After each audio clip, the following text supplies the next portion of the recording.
Hi friend, चला तर मग स्वागत आहे तुमचं माझ्या टेस्ट विथ स्वप्नाली या यूट्यूब चॅनलवर. तर आज मी एक नवीन हेल्दी अशी लहान मुलांसाठी रेसिपी घेऊन आली आहे. तर आज आपण हेल्दी मॅगी कशी बनवायची ते पाहणार आहोत. तर माझी मुलगी आहे ना 2 वर्षाची आहे, तिला सारखीच मॅगी पाहिजे असते. पण जी बाजारात मैद्याची मॅगी भेटते ती लहान मुलांसाठी हेल्थसाठी चांगली नव्हे. म्हणून म्हटलं चला काहीतरी हेल्दी बनवून खायला घालूया मुलीला. तर त्यासाठी मी काय केलं, सकाळी चपातीला जी कणिक मळली होती ना त्यातलाच थोडा गोळा बाजूला काढून ठेवला होता मॅगी बनवण्यासाठी. मग जो आपला चकली शेव पाडायचा जो साचा असतो ना तो घ्यायचा, त्याच्यामध्ये ती कणिक घालायची आणि इकडे मी कढईमध्ये पाणी गरम करण्यासाठी ठेवलं होतं. त्यामध्ये 1 चमचाभर तेल घातलं. तेल यासाठी घालायचं की ते जे आपण मॅगी पाडतो ती अशी सुटसुटीत व्हायला पाहिजे, चिपकली नाही पाहिजे. मग त्या शेवग्याने मी अशी मॅगी पाडून घेतली आणि नंतर एक 5 मिनटं शिजवून घ्यायची.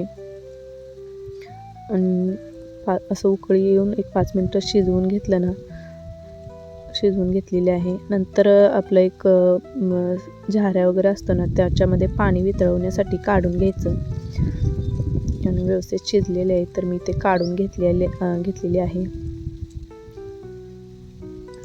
सगळी अशी काढून व्यवस्थित पाणी नितळवण्यासाठी ठेवून दिली. तर मी कांदा, टोमॅटो आणि एक मिरची चिरून अगोदर तयारी करून ठेवली होती फोडणीची. तरी व्यवस्थित पाणी वितळवण्यासाठी ठेवलं बाजूला आणि नंतर एक दुसरी कढई ठेवली गॅसवर. त्याच्यामध्ये 1-2 चमचे तेल टाकायचं, जास्त नाही टाकायचं. तेल चांगलं गरम झालं की मोहरी टाकायची. मोहरी तडतडली की थोडंसं जिरं टाकून घ्यायचं. नंतर एक हिरवी बारीक चिरलेली मिरची टाकलेली आहे.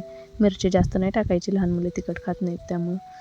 नंतर बारीक चिरलेला कांदा टाकून कांदा व्यवस्थित लाल रंगावर परतून घेतला.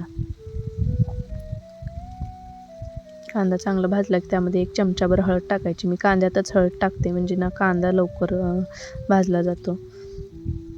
कांदा भाजला की मग वरून टोमॅटो टाकायचं आणि हे सगळं व्यवस्थित परतून घ्यायचं. आणि नंतर थोडंसं मीठ टाकलं म्हणजे टोमॅटो वगैरे लवकर शिजतं, म्हणजे भाजलं जातं. नंतर जी आपण शिजवून घेतलेली मॅगी आहे ती टाकायची आणि सगळं व्यवस्थित एकदा परतून घ्यायचं.